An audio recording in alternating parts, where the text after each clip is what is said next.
Ladies and gentlemen, before we start the video, it's that time again. It's extension time. So if you haven't done so, guys, click that support, get yourselves in. And then if you already are a supporter, make sure you go to my page over here.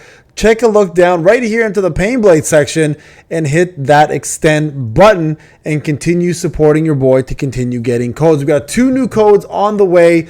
So guys, once you do this, you'll see the support extension is completed. And that way you are going to be able to get yourselves more codes through the next season as well. If you're not already supporting, hit that support. If you are already supporting, thank you so much for all the support, guys, for every season, including this one. So please don't forget to extend it to make it a little bit easier. Let's talk about Elena, if you should summon and not, and we're going to show you guys some crazy numbers to kind of back this all up.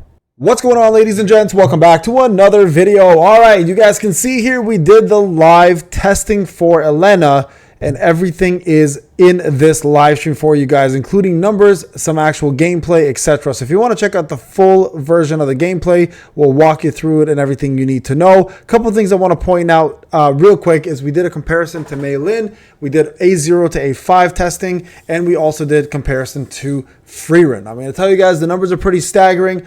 Although not surprising, they're pretty staggering, making Elena actually a very sought after character for anyone who's looking to increase their overall stats, their numbers, their you know, etc, etc, etc. So the biggest thing to note here is that you don't need to push her to A5 to see an impact. You're going to see this through the testing. That's kind of the good silver lining here. This unit is pretty much blows the other units away at almost A1, right? So let's go through this. I'm going to show you guys some of the testing here and what we did. So first off, just so you guys are aware, in terms of gear, I put it all here. You guys can see we did put her into the support gear with full defense. So she does have that. The stats wise, you can see here, we've got ourselves roughly about, I think it was 60K stats by the time we ended it all. 62,000. We've got 13K crit. We got crit damage at 189%, 43% defense pen, and 29%. So let's get 30% damage increase. Okay. So we started at A1, as you guys see on the screen, but then we went to A0, A1, and then we skipped A2. Although we did test it, we kind of didn't put it in here because it was minuscule. And then we did A3, then A4, and then A5. So A3 to A5 was where the biggest chunk happens, but A1 is very, very impressive. So first off, let's talk about the team and what we did here. So from a team perspective, what we did is we added in Cha, Mary, and her. Okay, so the lineup essentially was very straightforward. It was going to be using right here, you guys can see we did the lineup. So it's gonna start being used with what's her name? Elena, sorry, I was like, what's her name? It's Elena, and then from here, you're gonna end up switching into Mary, and then Mary will do the overload, and then you guys will see here after the overload's completed, Cha will come in and do all of her buffs. Now you guys can see Winter Chill's already up there, right? It's doing its thing. Everyone's here is getting their buffs. The buffs are in the bottom, and that's the beauty of Elena. She provides a buff that allows you to do more damage during overload. So it's a very, very big deal when it comes down to overall damage numbers. Now, while we're watching this gameplay here, I'm going to show you guys some of the numbers that we got from this entire testing because I think that's important to note. So here are the numbers, guys. Okay, so you guys can see while this is going on in the background. So the numbers we did at A1 was 119 trillion damage on the boss for 3 minutes. It's a 3-minute fight. Okay, so again, same team. Now, if you look at Meilin's updated A10, with Meilin's support, even with the new update, she got 94.9 trillion damage. So even at A0, Elena's overload damage and her buffs and her overall damage in general is just so much more superior than Meilin. And rightfully so, only because Meilin's really biggest buffs, there was a couple of nice buffs they provided her. The biggest one was to give, a shield to Cha so she doesn't stay on her back the whole time. But outside of that, she really didn't get too many other big buffs that will make an impactful change like, someone like Elena. Which again, overload is pretty much everything right now, right?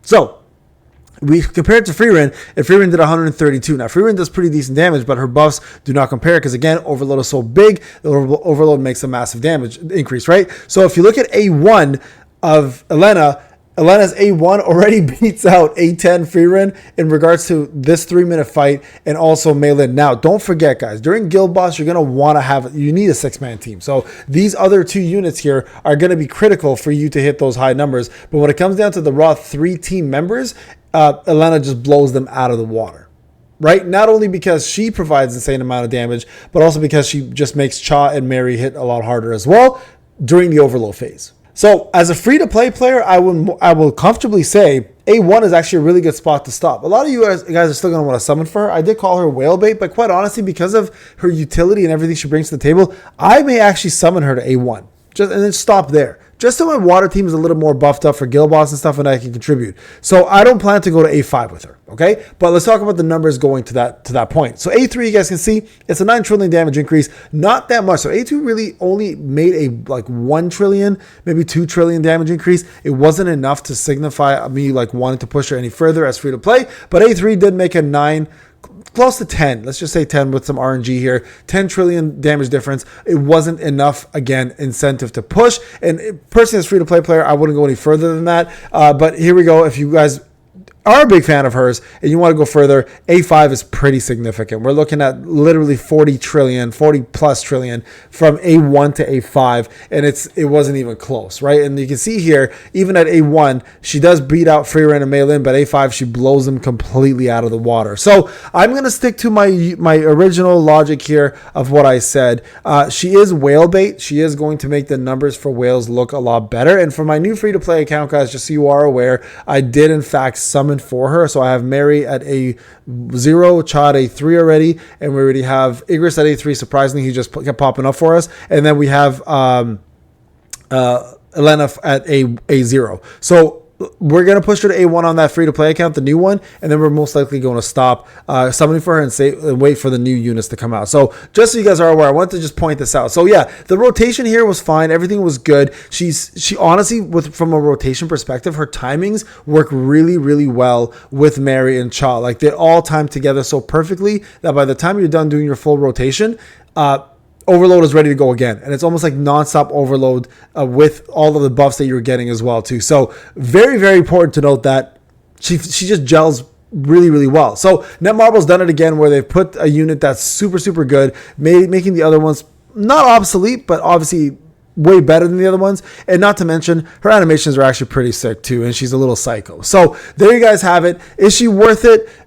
Again, I'm going to leave that to you guys. As a free-to-play player myself on my main account, I may summon for her. I may not. I'm really depending. It's right now, here's the thing, right? The only thing she's really useful for is, again, increasing your guild boss damage and helping you do POS a little further. POS 10, POS 20, whatever the case may be, right? But is she an essential part? Is she a must-have? No. Like, and I don't want to use that word, like, too loosely. A must-have is like this team won't function without her. Your team will be perfectly fine functioning without her, but she'll just make that team that much better. Right now, water is the meta, and the meta includes her. Like that, and so put it that way if you want to put it that way. If it makes people understand it a little bit more, the meta does include Elena. The meta does not include anyone else. So if you are looking to follow the meta, then you're better off going for at least an A1 version of her, which again I may end up doing. If you look, see my draws, 14, I'm 12 out of 70. So, and I'm not even sure how much I really have left in the tank to summon after that, right? Like I've only got 63. Where are we at here? 31. So it's a little bit of a tough situation, guys, to be in as free-to-play players, because we have obviously Antoine coming and then Liu coming. Antoine and another unit and then Liu coming. Antoine and the other unit might come out together, and that kind of puts you in a bind, right? Because then you're like, well, what do I do next? Like what do I do? Do I save or do I keep going? And honestly, guys, I can't really answer that question for you. Thank goodness that just happened. That's completely up to you guys. I've given you my thoughts. I don't think she's a necessity, but she is part of the meta. She is part of that 3 meta team. So if you want to follow the meta, go for her. If you're free to play, I would suggest stop at A1, and then let her come to customs and summon for her there. But outside of that, I would. Oh my God, wrong water unit, bro. I mean, great as my game wife, but wrong water unit, bro. But yeah, that's my thoughts on it. So it's up to you guys. Is she incredible? Yes, she is. Are all support units going to be built this way? 99% sure they're all going to make other overloaders be really good. So get ready, guys. If you don't want to summon for her now, get ready for the next supporter that's probably going to make the other elements the exact same way. All right, guys, thank you so much for watching. I appreciate you. Don't forget to like, subscribe, re-support, and hit that extend button. Get yourselves back in. I'll see you in the next one. Take care.